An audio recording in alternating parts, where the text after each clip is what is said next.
At 6:14 in the morning on October 9th, 1952, the freighter SS African Sun eased into Pier 32 on the Hudson River at the foot of Charlton Street in Lower Manhattan. She had crossed from Dakar in 19 days.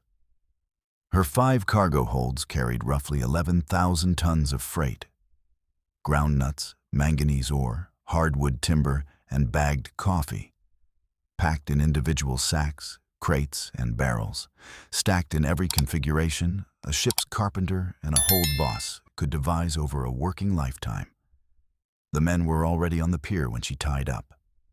40 longshoremen stood in clusters along the covered shed, their breath fogging in the October cold, waiting for the first hatch cover to come off. In 1952, New York Harbor was the busiest breakbulk port in the United States. Any more than 30 miles of working waterfront ran from the Bronx to Staten Island. 300 piers jutted into the upper and lower bay, the Hudson River, and the East River. On a typical working day, 500 ships occupied these berths. The port processed roughly 40 million tons of cargo each year. Everything moved by hand. That was the system. That had been the system for a century. And in the autumn of 1952, nobody standing on that pier believed it was about to end. The men on that pier were part of a system built over generations, a hierarchy, a set of tools, and a geography that governed every pound of cargo that entered or left the city. Before we go further, if this kind of story matters to you, consider subscribing to the channel. Then every video here is built around the systems that actually hold this country together. The power lines, the rail corridors, the infrastructure that most people never think about until it stops working. If that's the kind of documentation you want to keep watching, the subscribe button is how you tell us. And we want to hear from you. Did you work on a transmission line, a railway, a pipeline, a hydroelectric facility? Did a parent or grandparent spend their career maintaining infrastructure like this? Keeping the lights on? Keeping the freight moving?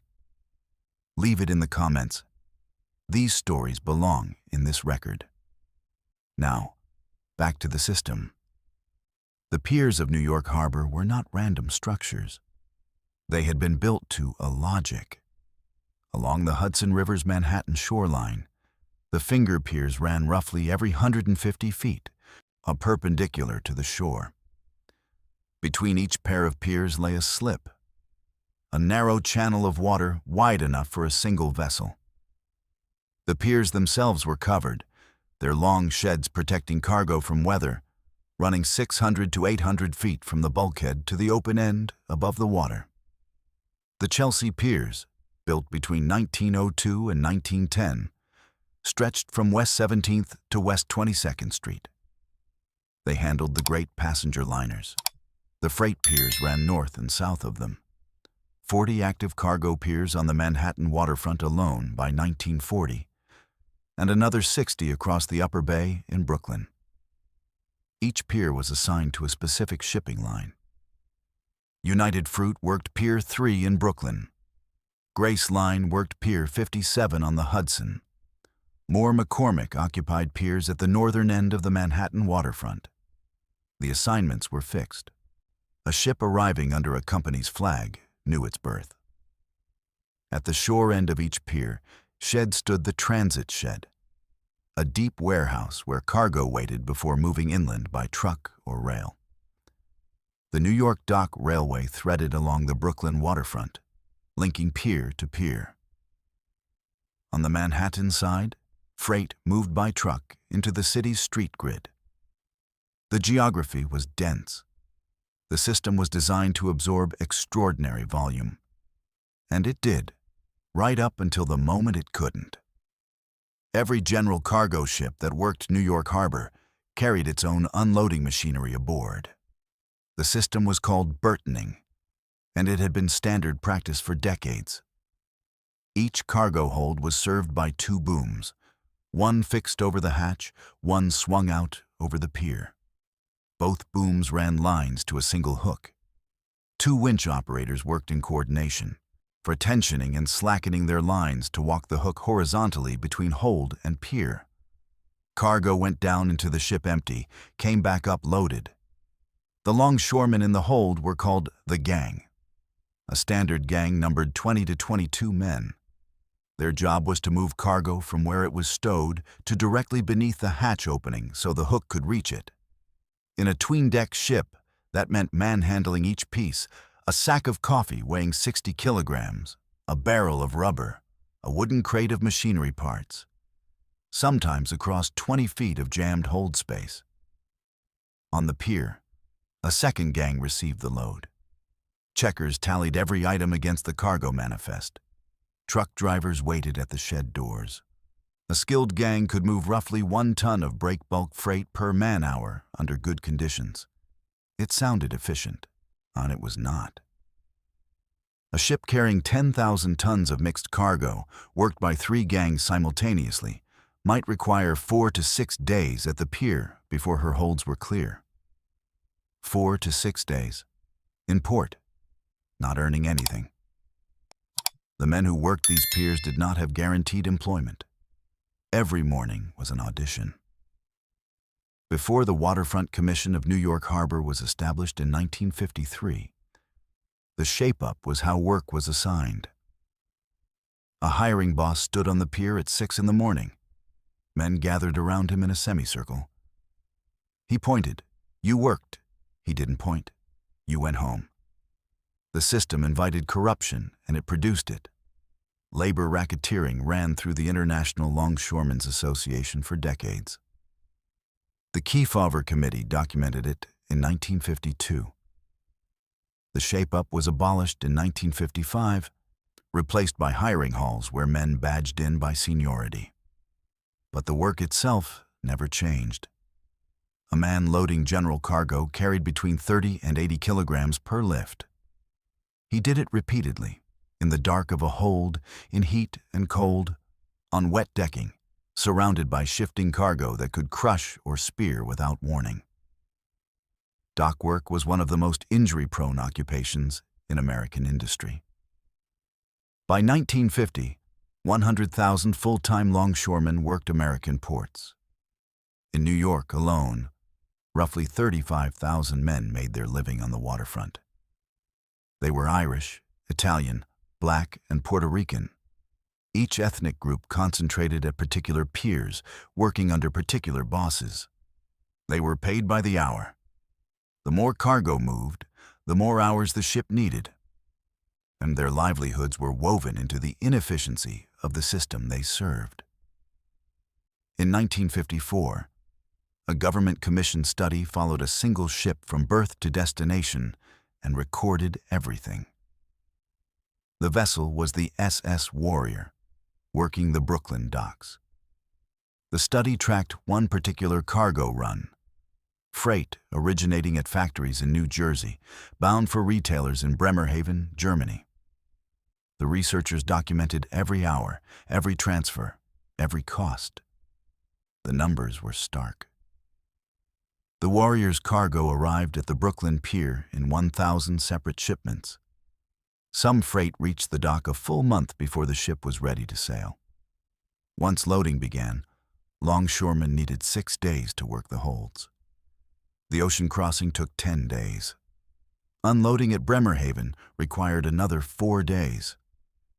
Of the entire journey, dock to dock, half the total time was spent in port. The ship was earning revenue for fewer than half the days she was in service. Cargo handling at both ends accounted for 37% of the total shipping cost, from factory to final destination.